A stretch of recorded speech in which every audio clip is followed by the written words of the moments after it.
قال المصنف رحمه الله ونفعنا به وعلمكم في الدارين آمين. ذكر عالم البرزخ. كان الإمام العارف بالله أحمد بن حسن العطاس رضي الله عنه يقول: الدنيا دار تكليف وعمل، والبرزخ دار عمل ولا تكليف، والآخرة دار جزاء لا تكليف ولا عمل. Menerangkan tentang alam barzakh. Alam barzakh itu dari kematian sampai kebangkitan. Dari kematian sampai kebangkitan itu disebut dengan alam barzakh. Berarti awal alam barzakh atau mendekati alam barzakh sakaratul maut. Dan itu menyakitkan bagi orang-orang yang jauh dari Allah, orang-orang yang dipenuhi kehidupannya kelalaian, kemaksiatan, kemungkaran, kezaliman dan lain sebagainya. Tapi bagi mereka yang hari-harinya dipenuhi dengan kebaikan, ketaatan, ibadah, rasa sakitnya tidak terasa. Karena kesenangan yang sangat besar ada pada diri mereka.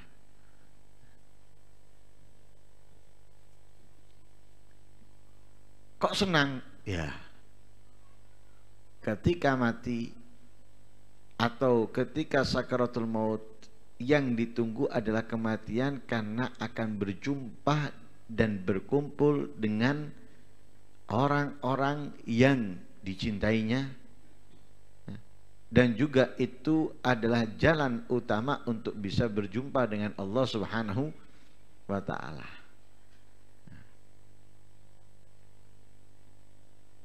Tidak pernah bertemu, tidak pernah berjumpa, dan ini akan berjumpa dan berkumpul selama-lamanya. Menjadi kesenangan, menjadi kebahagiaan buat dia. Karena itu sakit, tapi rasa sakitnya tidak terasa, apalagi sebagian sudah ditanggung oleh Rasul Shallallahu Alaihi Wasallam. Tapi kalau orang munafik, orang musyrik, orang kafir, orang yang dipenuhi dengan kemaksiatan, kezaliman, kejahatan, kelalaian, mati, sakitnya sangat terasa, dan bahkan akan lebih terasa setelah mati. Paham ini ya? Nah, karena itu alam barzakh ini adalah awal tempat penentuan untuk setelahnya, ya, untuk setelahnya. Dikatakan oleh Imam Arif billah Ahmad bin Hasan al-Attas, beliau mengatakan ad-dunya daru taklif wa amal. Dunia ini tempat kita dipaksa untuk menjalankan kewajiban, meninggalkan kemaksiatan. Dipaksa kita ini mau tidak mau harus menjalankan apa yang diperintahkan, menjauhi apa yang dilarang. Ini taklif, mau tidak mau, karena kita ini adalah hamba. Yang memerintahkan adalah pemiliknya, Allah. Sehingga mau tidak mau kita harus menjalankan apa yang diperintahkan, menjauhi apa yang dilarang. Dan harus kita ketahui, yang diperintahkan oleh Allah tidak ada yang berat untuk kita kerjakan. Yang membuat berat adalah nafsu, setan yang ada pada diri kita. Itu yang membuat berat. Semuanya ringan, dan itu sudah ditegaskan oleh Allah di dalam ayat Al-Quran. Yuridullah bikumul yusrah wala yuridu bikumul usrah. Yang diinginkan oleh Allah dari kita kepada kita adalah kemudahan. Kemudian Allah tidak pernah menginginkan kesulitan. Dan dalam ayat yang lain Allah pun telah menegaskan, tidak ada dalam agama ini yang susah, yang sulit, yang berat, nggak ada. Kita mengatakan, wah ini kan susah, kita harus seperti ini, harus seperti itu, kita ini, itu, dan lain sebagainya. Yang membuat susah itu nafsu setan yang melekat pada diri kita. Itu yang membuat berat. Buktinya apa? Para aulia bisa menjalankan,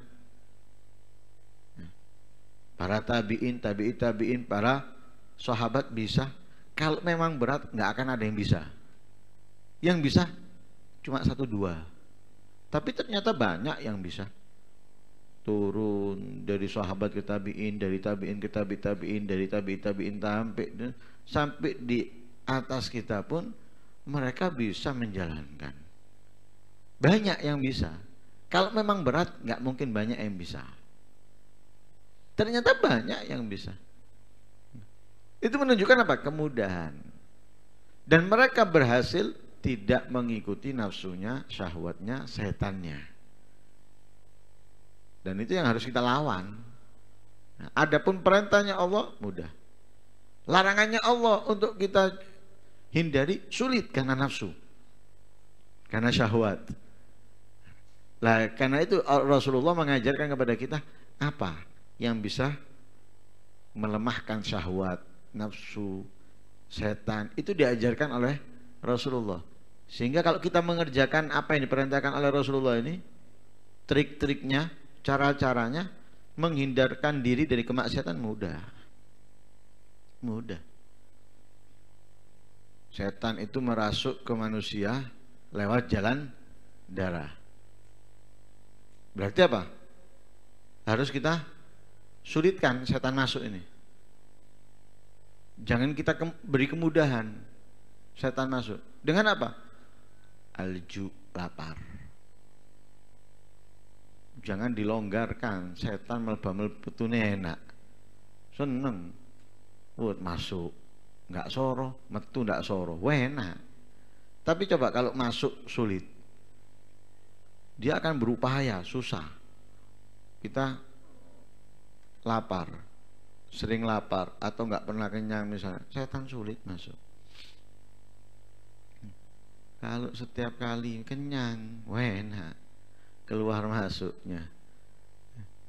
Wah, nggak perlu kesulitan setan untuk ngerusak dia. Nah, sudah diajarkan triknya sama Nabi, sehingga kalau kita jalankan mudah kita meninggalkan kemaksiatan. Seperti para aulia. Kenapa mereka mudah menjalankan ketaatan, bangun malam, semangat, dan lain sebagainya. Walaupun terkadang ada gangguan sedikit, tapi mereka bisa menghindarkan gangguan tersebut, menghilangkan gangguan tersebut. Ya, karena mereka nggak banyak makan. Imam Nawawi makannya sahur, minumnya buko. Sahur, makan, saat terbenamnya matahari, buko.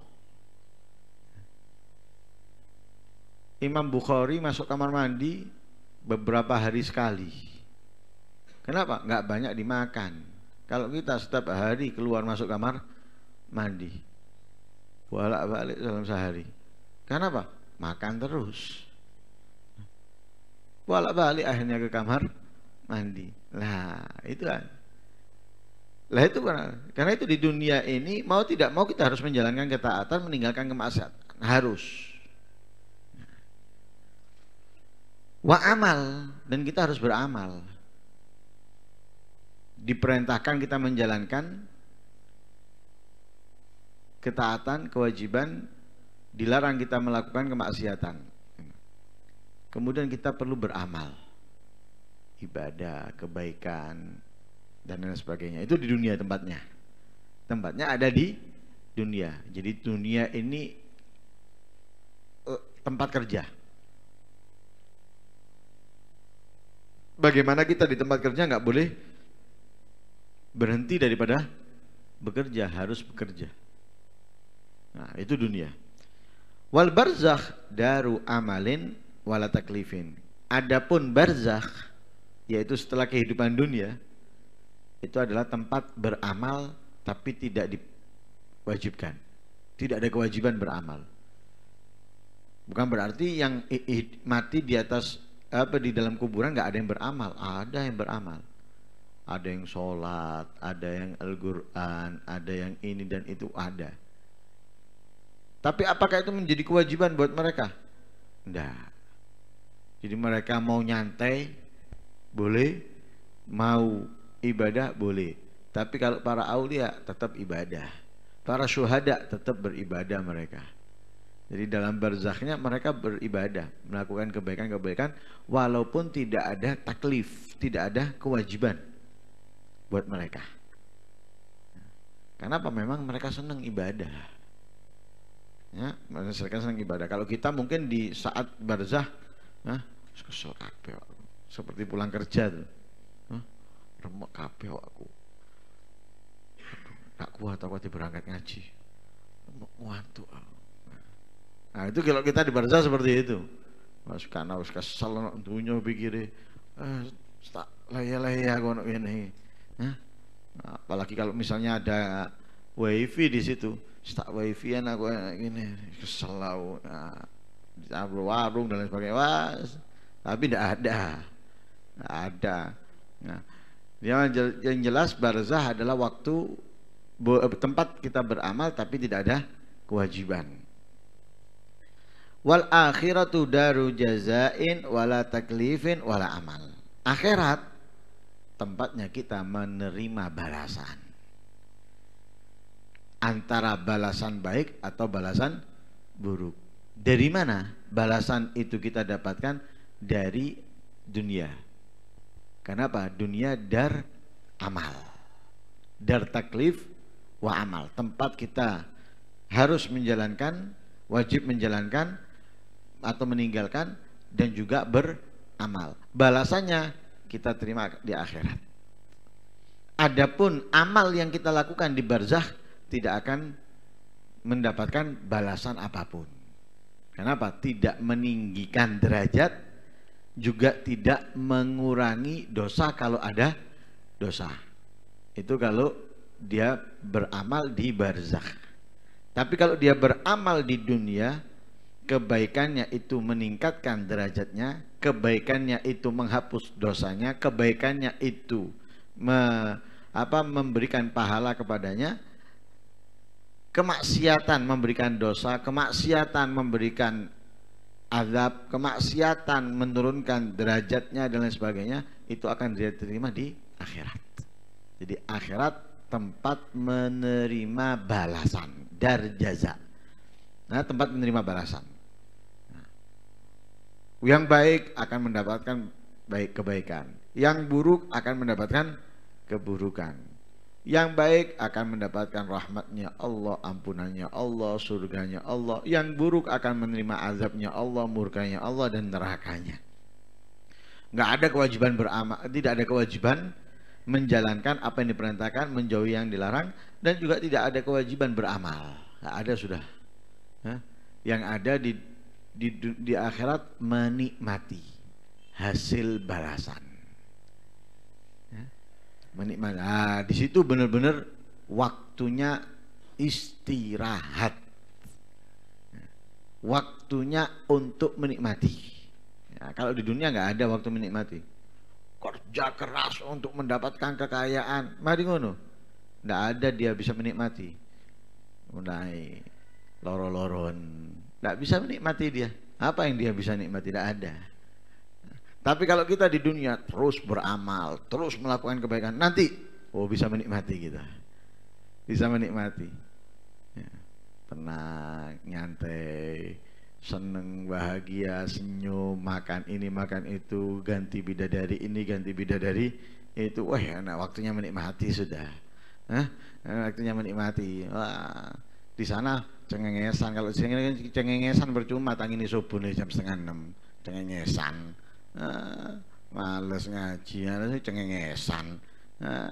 Enggak, kalau di sini semangat kita. Wah, bangun, sholat, berangkat ngaji, ngamalkan ini, ngamalkan itu. Wah, capek. Seperti orang kerja banting tulang. Mati, barzah, habis, akhirat. Wes nyate. Sembojong kepala. Asik. Nggak perlu ada yang nyuruh mijet. Nggak usah dikongkon. Sudah ada yang mijeti. Nah, yang mijeti tangannya nggak kasar. Nggak atos, halus ya. Asik. Balasan dari mana? Di saat dunianya dia terus tidak berhenti melakukan kebaikan. Nah, berpindah dari ketaatan satu ke ketaatan yang satunya, kebaikan satu ke kebaikan satunya. Wah ini. Tapi kalau di dunia dia berpindah dari kelalaian ke kelalaian, dari kemaksiatan ke kemaksiatan, dari kemungkaran ke kemungkaran dan lain sebagainya. Nggak istirahat, imbek-imbek. Surung mari belum terus, nggak berhenti. Hancur kembali lagi, hancur kembali lagi, hancur kembali lagi, nggak berhenti.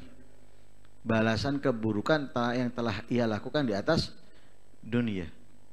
Seperti kenikmatan yang didapatkan oleh penghuni surga tidak berhenti, seperti itu pula azab murkanya Allah kepada penghuni neraka tidak akan berhenti sampai tuntas. Ya. Yang abadi orang-orang yang tidak beriman. Yang beriman akan keluar, tapi dia tidak akan berhenti mendapatkan siksaan azab dari Allah sampai hitungan dosanya selesai. Baru dikeluarkan sama Allah ke surga. Walaupun dia masuk surga, beda dengan yang masuk surga langsung tanpa neraka. Beda, kelihatan perbedaannya nanti. Orang penghuni surga tahu, oh iki tahu nyicipin rokok ini, tahu penghuni surga. Perbedaannya, walaupun dia berubah menjadi lebih bersih, lebih tampan, tapi kelihatan perbedaannya. Nah, tapi orang yang langsung masuk surga, oh, ibarat itu memang orsinil, dari lahir sampai mati tidak ada yang dirubah.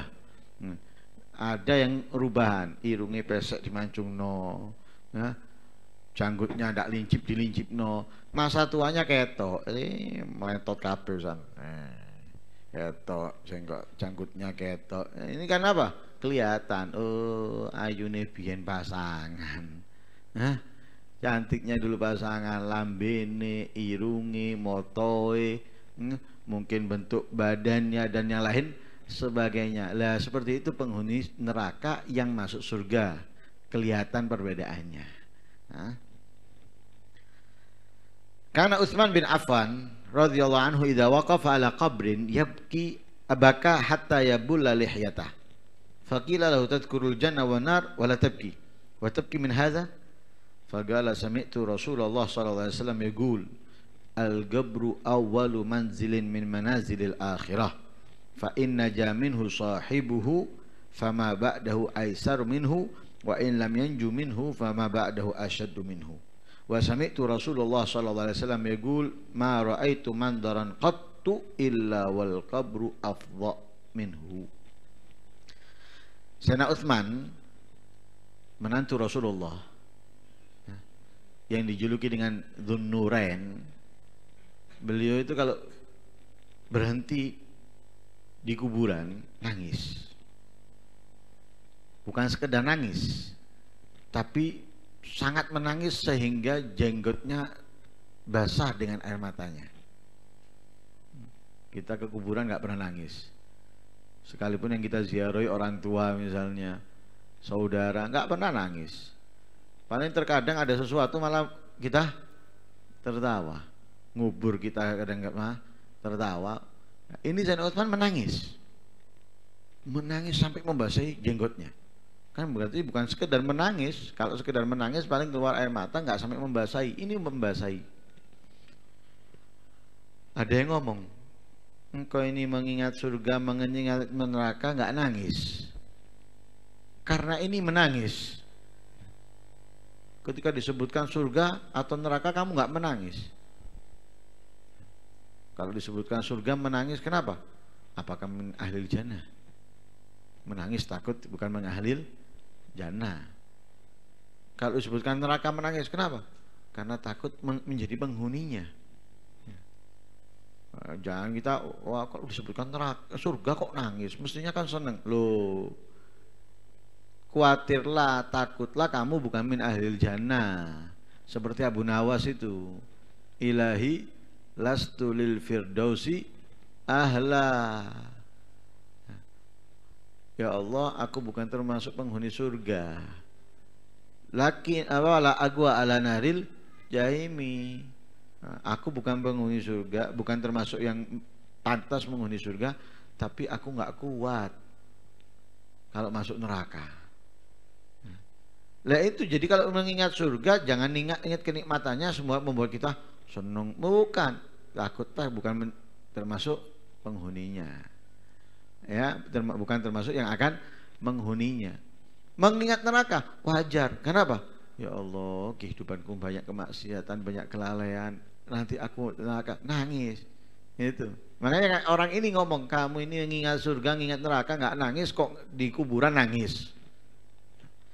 Katanya Sayyidina Utsman, aku mendengarkan Rasulullah sallallahu alaihi wasallam bersabda, al-gabru awwalu manzilin min manazilil akhirah. Kuburan ini adalah tempat pertama dari tempat-tempat yang ada di akhirat. Di tempat pertama, wadah pertama itu adalah kuburan dari wadahnya akhirat. Maksudnya apa? Kuburan ini penentu untuk akhiratnya seseorang. Fa inna jaminhu sahibuhu fama ba'dahu aisar minhu. Kalau yang menghuni kuburan tadi itu selamat, berhasil daripada azabnya qabr, berhasil daripada siksaannya qabr, maka setelah kuburan, artinya setelah kebangkitan akan ketika dibangkitkan dan nanti di akhirat akan semakin mudah untuknya dan semakin mudah. Jadi semakin ringan, semakin mudah dia menghadapi segala sesuatu yang terjadi di hari kebangkitan dan di akhirat. Tapi wa in lam yanju minhu fama ba'dahu asyad minhu. Kalau dia tidak selamat di kuburan, azabnya Allah ia dapatkan, murkanya Allah dia dapatkan di kuburan, maka setelahnya akan lebih sulit dan semakin sulit. Tak kasih gambaran lebih mudah seperti anak belajar. Anak belajar kalau sekarang tidak serius, walaupun dia berpindah ke kitab yang lebih tinggi, akan semakin sulit dan semakin sulit, membuat dia akhirnya pusing. Aduh kok ini ya, masuk ini, semakin pusing. Tapi kalau di awal belajar dia semangat, dia menghafal, dia mempelajari, ini kedepannya semakin mudah. Kita juga gitu, tergantung kuburan. Kalau di kuburan kita selamat, di kuburan kita berhasil, maka setelahnya kuburan, yaitu hari kebangkitan, akhirat akan semakin mudah kita menghadapinya.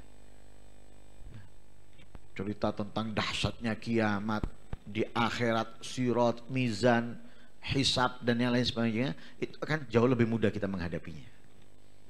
Tapi kalau di kuburan nggak selamat, di kuburan kita tersiksa, dihempit kubur, keluar api, keluar kalajengking dan lain sebagainya, seperti yang disebutkan oleh Rasulullah dalam ayat Al-Quran, lubang-lubang neraka. Maka setelahnya kuburan akan semakin sulit dan semakin sulit. Jadi harus kita selamatkan diri kita daripada azab kubur untuk menyelamatkan kehidupan setelahnya atau yang terjadi berikutnya.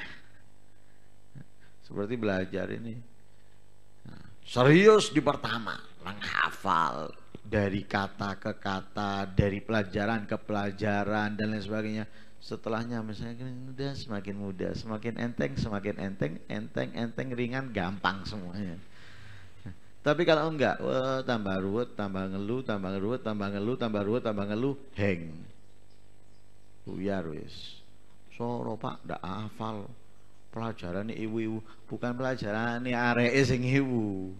Engko sini pesalakna pondoke, ustate. Ini bapaknya nggak ngerti.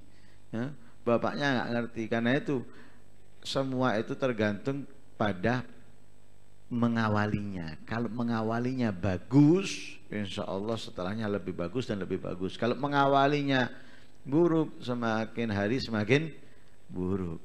Nah, akhirat tergantung kuburan.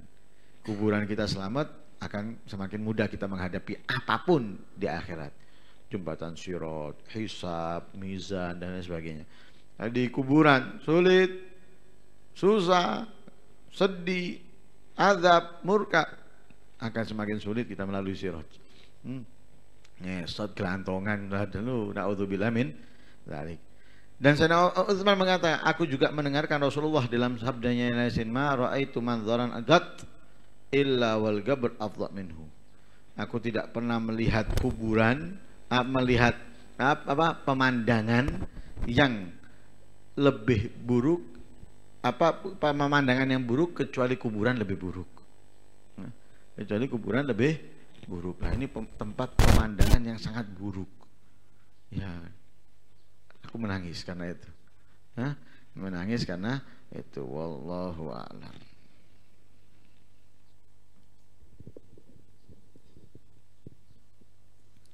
فيا نافحات الله يا عاطفاته ويا جذبات الحق جودي بزورتي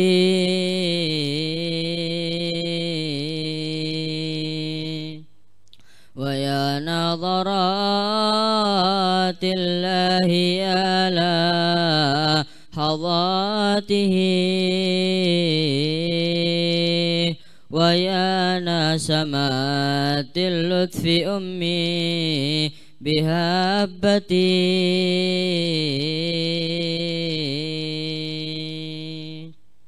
ويا غارة الرحمن جدي بسرعة إلينا وهو لي عقد كل ملمتي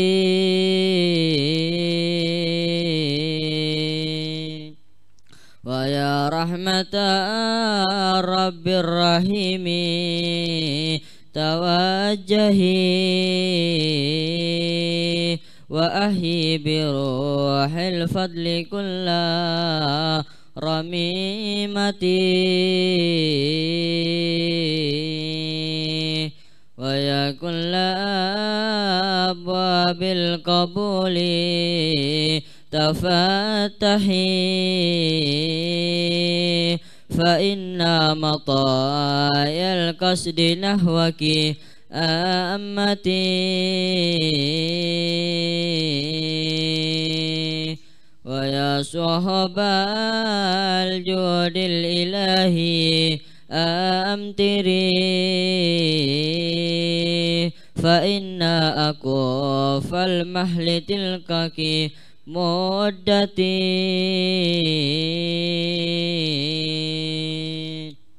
بحرمتها دينا ومحيي قلوبنا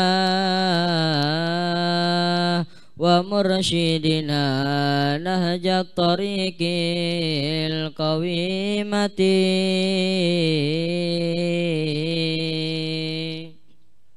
دعانا إلى حق بحق منزل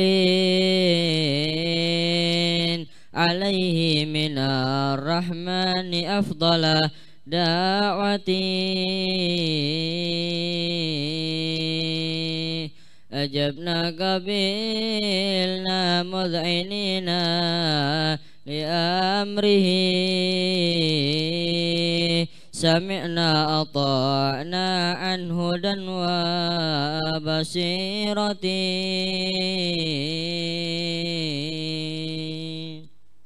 فيا رب ثابتنا على الحق والهدى ويا رب اكبتنا على خير ملتي فيا رب ثبتنا على الحق والهدى ويا رب اكبتنا على خير ملتي فيا رب ثبتنا على الحق والهدى ويا رب اكبتنا على خير ملتي وعم أصولا والفروع برحمة وأهلا وأصحابا وكل قرابة وسائر أهل الدين من كل مسلمين أقام لك التوحيد من غير ريبة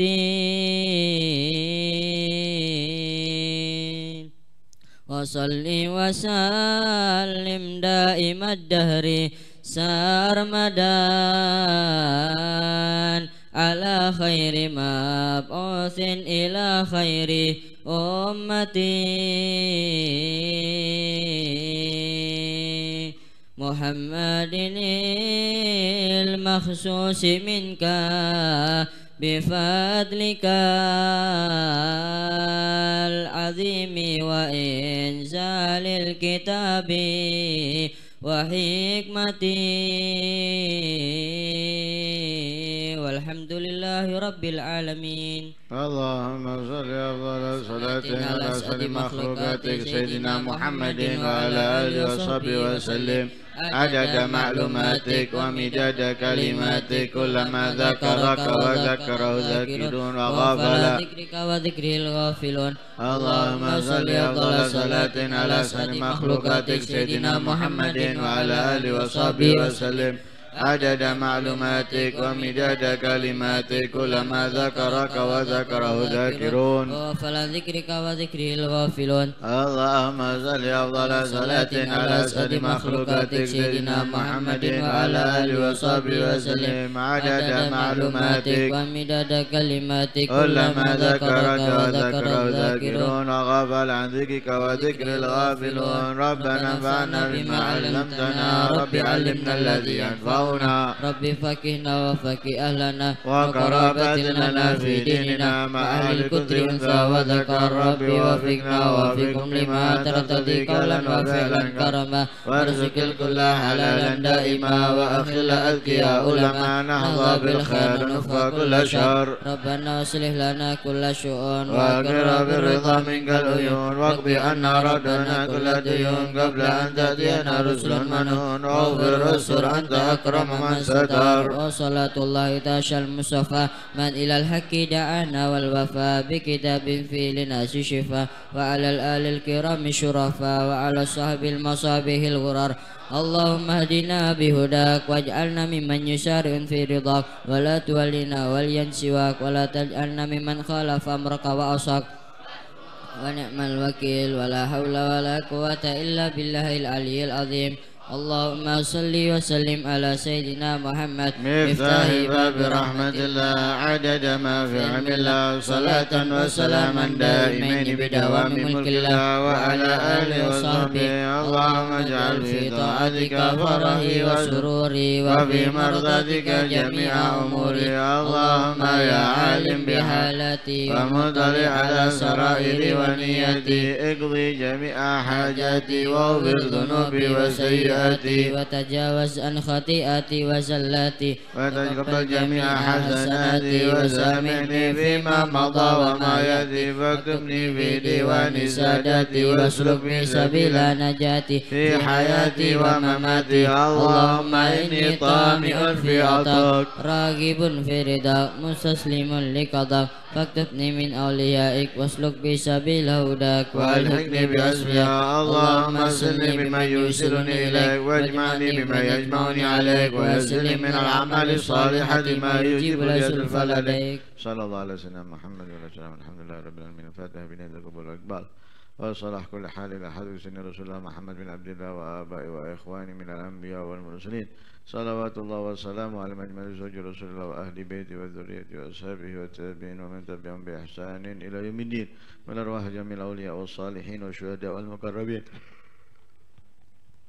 والعلماء العاملين والفقهاء والمحدثين والمفسرين وأئمة المجتهدين ومقلدين وجميع مصنف الكتب النافعة خصوصا للروح الإمام الإسلام أبي حامد محمد بن محمد الغزالي وأصولهم وفروعهم ومشايخهم هذا المدني ومحبهم المدلين بهم وإلى رؤية المهجر اللهم بن عيسى بن بدر بن أحمد سن علوي بن بدر بن أحمد سن بكر مقدم محمد بن علي بن علوي وسن الشيخ عبد الرحمن سقوا بن رئيس القرآن ولمن مقدار وإخوانهما والحبيب عبد الله إدريس وابن أبي بكر الدين والإمام فخر وجود الشيخ أبي بكر بن سليم وأخي أقل بن سليم والحبيب أحمد بن محمد الحفظ سيف بن عبد الرحمن بن محمد الرجل بن العرش والحبيب يوسف بن عابد الحسني والشيخ سلطان بن عباس بن عمر بن عبد الرحمن عطاء الشيخ بن عبد الله بن رشاد وغزل العباد والبلاد الحبيب عبد الله بن علي بن محمد الحداد وأسورهم وفروعهم وشيخهم ومحبهم المدقن بهم وإلى روي الحبيب جعفر بن شيخنا سقا والحبيب القدر بن حسين سقا والحبيب القدر بن أحمد سقا والحبيب القدر بن قدر بن سقا والحبيب عبد الله بن أبي بكر سقا بن سمي محمد سقا والحبيب اسمي محمد وهارون وأسورهم وفروعهم وشيخهم ومحبهم المدقن بهم لأرواح والدينا ووالديكم وأمواتنا وأمواتكم وأموات المسلمين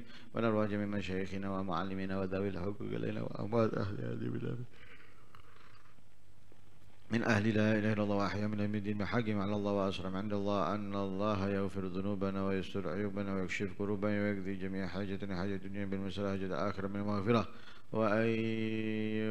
وينجينا من عذاب النار وعذاب القبر ويوسع قبورنا وينور قلوبنا وقوالبنا وقبورنا في حياتنا ويجعلنا